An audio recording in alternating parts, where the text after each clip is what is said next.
फ़ाइज़र्स जब भी आओ ना इतना रश होता है कि थे और बस ब्लो ड्राई वगैरह कर आजकल क्योंकि फ़ौरन बच्चे को लग जाएगा। बस ग्रॉसरी वगैरह डन करते हैं और इसके बाद हम घर जाके तैयार श्यार होकर निकली चीज़ें साइड पे करके रखता है। मर्ज़ी से चीज़ें लेने की और मिलूँगी। और इनसे भी ज़्यादा मैंने इनकी बिरयानी मिस की है क्योंकि ये बहुत बहुत अच्छी लेता है और किसी-किसी के हाथ में बैठना बड़ा एक इसका एक अपना नहीं है भूखे कब अस्सलाम वालेकुम जी, वेलकम टू अनदर व्लॉग। उम्मीद है आप सब ठीक-ठाक होंगे, मज़े में होंगे। तो जी दुनिया के किसी भी कोने में चले जाएँ, जो अपने घर आके सुकून वाली नींद आती है ना, वो कहीं पे भी नहीं आती। मर्ज़ी से उठो, मर्ज़ी से खाओ पियो। तो जी आज हमने जाना है सैलॉन और सैलॉन के बाद कुछ ग्रॉसरी वगैरह करेंगे और उसके बाद गाँव के लिए निकलेंगे, फैसलाबाद के लिए।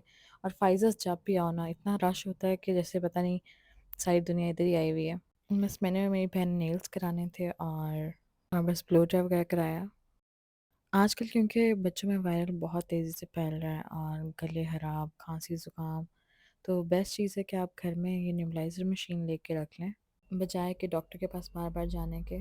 आपने क्या करना है, आपने सिर्फ़ एक नेबुलाइज़र मशीन लेनी है और ये 2 सलाइन आती हैं, एटम और क्लेनल के नाम से।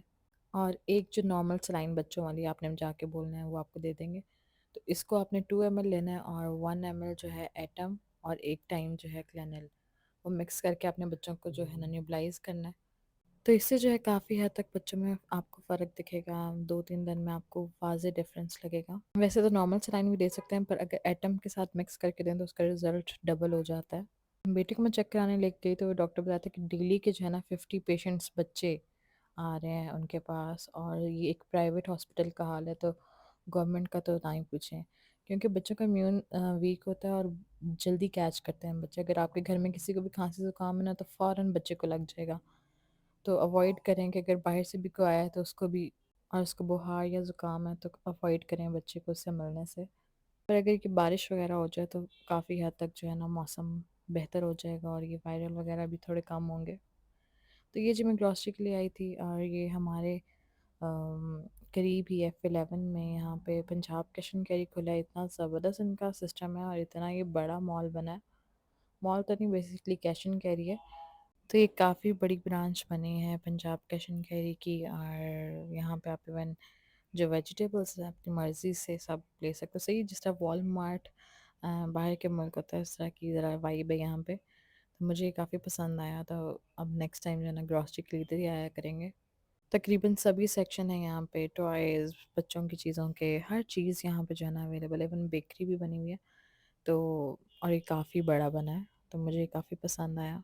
स्पेशली जब अब्बू के साथ ग्रॉसरी करने हो ना उस दिन कोई टेंशन नहीं होती, बंदा जो मर्ज़ी रखे, कुछ भी आप एक्स्ट्रा रख सकते हो। पर जब अम्मी के साथ आओ ना तो फिर बड़ा देख-भाल के चलना पड़ता है। सबकी अम्मियाँ वैसे ऐसे ही करती हैं, क्योंकि अम्मियों ने जो है ज़रूरत का सामान रखना होता है जो घर में यूज़ होता है, और हमने खाने-पीने का। और घर जाके पता चलता है कि आधा बिल तो खाने-पीने का सामान का है।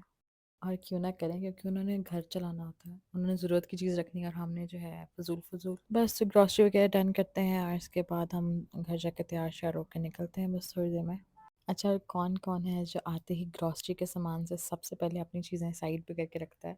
सब जो है ना अपनी-अपनी शॉपिंग अलग कर लेते हैं और जो एंड पे अम्मियों के हिस्से में सारा घर का सामान आता है।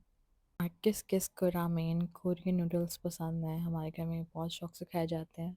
रिसेंटली मैंने ये ट्राई किया, निसिन का जो कप नूडल हैं ये भी बहुत अच्छे हैं। तो ये हम बस निकलने लगे थे और पानी की बॉटल्स के लिए यहाँ पे रास्ते में रुके और इसका दिल था मुझे भी लेके जाएं। इधर आओ। No no. और बच्चों को अलग ही एक्साइटमेंट होती है अपनी मर्ज़ी से चीज़ें लेने की, और बड़ा अलग ही उसको शौक आ रहा था कि मैं ट्रॉली पकड़ूं। हालांकि पकड़ी नहीं जा रही थी, उसके साइज से भी थोड़ी छोटी है।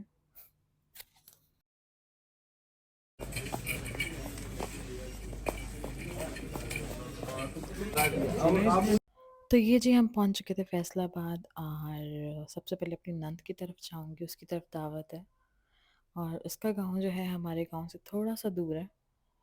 और ये जो है जब मेरा बेटा होने वाला था उस टाइम मलेशिया गई थी और अब वापस आई हैं। इनसे मेरी काफ़ी अच्छी दोस्ती है और हमारी आपस में काफ़ी बनती है। सो मैं काफ़ी टाइम बाद इनसे मिलूँगी। और इनसे भी ज़्यादा मैंने इनकी बिरयानी मिस की है क्योंकि ये बहुत बहुत अच्छी बिरयानी बनाती हैं। क्योंकि कुकिंग हर कोई नहीं कर लेता और किसी-किसी के हाथ में बहुत टेस्ट होता है। अच्छा कुकिंग उनकी पहले भी बहुत अच्छी थी पर अब उनकी कुकिंग इतनी ज़बरदस्त हो गई है, इतना ज़बरदस्त खाना और सबसे ज़बरदस्त इनकी बिरयानी। अच्छा यहाँ गाँव साइड पे अभी भी गैस जो है नहीं आती, ये लोग लकड़ियाँ भी जलाते हैं। तो मुझे बड़ा मज़ा आ रहा था ये देख के और पास बैठना बड़ा एक वो पुरानी यादें ताज़ा हो जाती हैं। जब तक दादा-दादी ज़िंदा थे ना तो तब तक हमने भी बहुत एन्जॉय किया गाँव की लाइफ़ और इसका एक अपना ही मज़ा है। पर अब भी जो है ना जब भी बाबा जाते हैं गाँव जाते ही कब्रिस्तान अपनी अम्मी-अब्बू की कब्र पे जाते हैं, तो दिलों में चाहते हैं अभी भी हैं पर थोड़ी बहुत दूरियाँ हो गई हैं।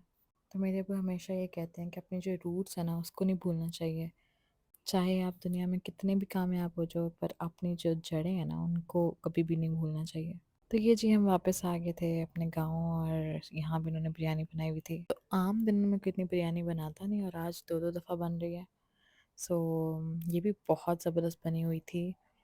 तो बस बच्चों ने मैकरोनी वग़ैरह खाई और हमने जो है ना बिरयानी दोबारा से खा ली। बस फिर थोड़ी देर बाहर निकले और यहाँ पे हम बचपन में आया करते थे नहर देखने। तब बड़ा फ़ैसिनेट करता था ना, तब बचपन था पर बचपन जो है ना उसकी अपनी ही एक बात है और अपनी ही मासूमियत है। उम्मीद है आपको मेरा व्लॉग अच्छा लगा होगा। तो लाइक, शेयर एंड सब्सक्राइब।